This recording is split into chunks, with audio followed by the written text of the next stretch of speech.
Joni Lamb used to stand tall, the queen of Christian television.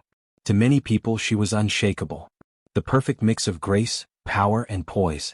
For years she sat on that famous Daystar couch, smiling into the camera, speaking about family, faith and truth. But now, something has changed. Whispers started a few months ago. A quiet shift. Not in her voice, not in her preaching, but in her life. And now it's no longer just whispers.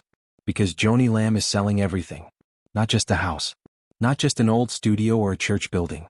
She's selling off piece by piece. Homes, land, assets, and even things that once belonged to Marcus. Yes, those things. The photos. The family property. The places where memories were made. And people are stunned. Longtime supporters don't know what to think. Is she walking away from everything she built? Or is something, or someone, pushing her to do it? People who have followed her for years say this doesn't feel like the same woman they once trusted. The one who stood strong when Marcus passed. The one who spoke about legacy and carrying the torch. Now she's letting go. Quietly. One piece at a time. And nobody, not even her closest followers, saw this coming. It didn't happen all at once. There was no big press release. No major news headline. Just small signs that kept growing. First, one of the Daystar properties was listed quietly. People thought maybe it was just a business move. Nothing serious. Then came another. And another. Before long it wasn't just Daystar buildings. It was homes. Personal homes. Some in Texas. Some out of state. Places tied to Joni's life with Marcus. Places that once held meaning. Followers started asking. Why now? Why is she selling everything? And most of all, what is really going on behind closed doors? Behind the scenes, things didn't look as stable as before. Some say Joni wasn't just dealing with the loss of Marcus anymore, she was dealing with regret. The marriage to Weiss had raised eyebrows. Some supporters were polite, but others were deeply hurt. They didn't see faith in the decision, they saw confusion, distance, maybe even betrayal. And now, as these properties go up for sale, that pain is bubbling back to the surface. A few loyal fans still hope it's nothing. They say maybe she's just downsizing or restructuring. But others aren't buying it. Not this time. Because this feels personal. Too personal. And far too sudden. As more properties went up for sale, the public started to talk. Not just in whispers but loudly. People online began sharing photos, documents, and real estate listings. Some were shocked by the prices. Some were more shocked by what was being sold. These weren't just any homes. These were Marcus and Joni's homes. Private family places that once meant everything. One fan commented, "It feels like she's erasing everything, like Marcus never existed." Another wrote, "She used to talk about legacy. Now it looks like she's trying to run from it." That's when the emotion turned to something deeper. Sadness. People who once cheered for her now felt lost. And it wasn't just viewers. Former pastors, family friends, and even staff began to quietly pull back. Some left the ministry without saying a word. Others posted vague messages about change and letting go. The truth? It felt like the heart of Daystar was being sold off, piece by piece. Some wondered, was this a money issue? Was the network in trouble? Or was Joni making a statement? People started noticing how much quieter Daystar had become. Fewer live shows. Less energy. Less presence online. It no longer felt like a vibrant ministry. It felt like a ministry in retreat. And through it all, Joni stayed mostly silent. No press conference. No explanation. No emotion. Just business moves and silence. For a long time, people saw Joni as strong. Even after Marcus passed, she stood tall. She went back on the air, she kept the shows going, and she told everyone she was trusting God. But now, everything feels different. Some fans say it looks like she's giving up. Others say, she already has. Supporters who once defended her are now stepping back. Churches that used to partner with Daystar are suddenly quiet. Guests who once appeared on her shows aren't coming back. Even inside Daystar, people are talking. Not loudly but carefully. Behind closed doors. One person close to the ministry said, "It doesn't feel like a Christian network anymore. It feels like a broken home." Another person who once worked with the Lamb family said, "This isn't about faith anymore. This is about survival." Joni seems more distant now, from the camera, from the public, from her own people. People are starting to wonder, is she tired? Is she overwhelmed? Or is she just done? Because when you sell everything, the homes, the memories, the past, you're not just clearing space. You're closing a chapter. And this chapter feels like it's ending in silence. No farewell speech. No public goodbye. Just one listing after another.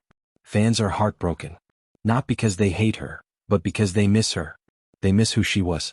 They miss the woman who said she'd never let the light of Daystar die. Now, the lights feel dim. And for the first time, people are asking a question they never thought they would. Is this really the end? For so many years, Daystar felt like something people could depend on. Whether you were going through something hard, whether you felt alone, whether you just needed to hear a voice of faith, Daystar was there.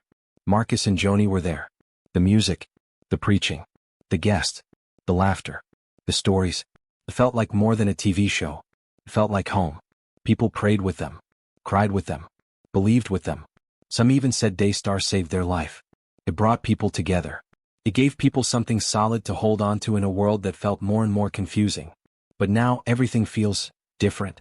And for many people watching today, the hardest thing to accept is this: that maybe it's really over. Not because someone said it out loud. Not because the lights went off. But because the pieces of what made Daystar whole are slowly being sold away. One home gone. Another property listed. A family memory erased. A name removed. No public answer.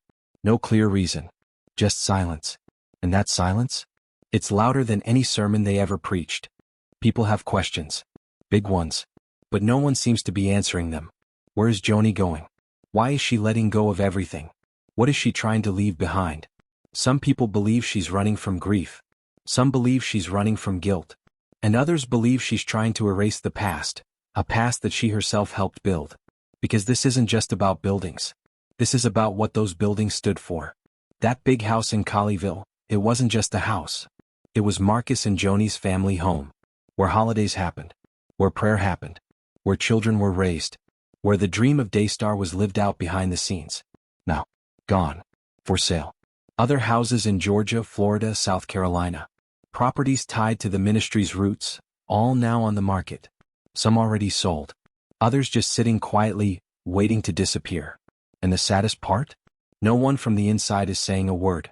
No explanation from Joni. No message from Jonathan. No comfort from those who used to speak on stage with boldness and love. Everything just changed. The team looks different.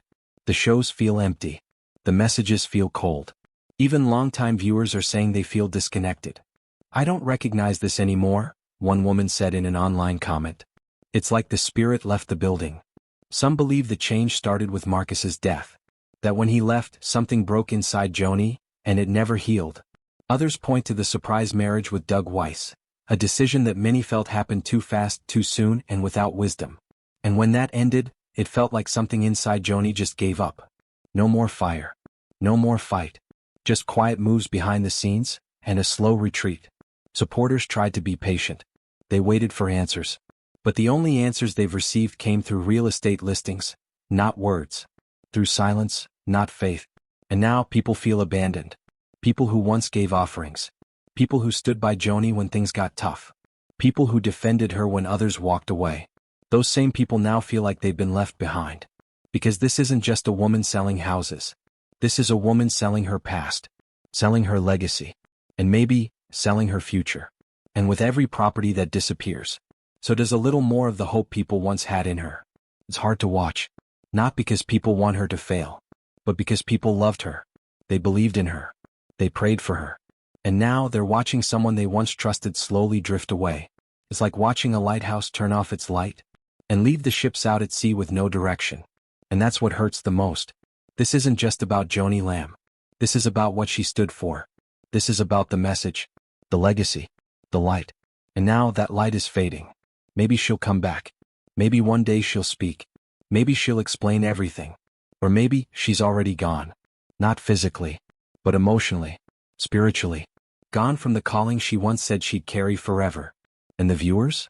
They're left with memories, with screenshots, with old videos of better times, and the quiet sound of everything falling apart, one piece at a time.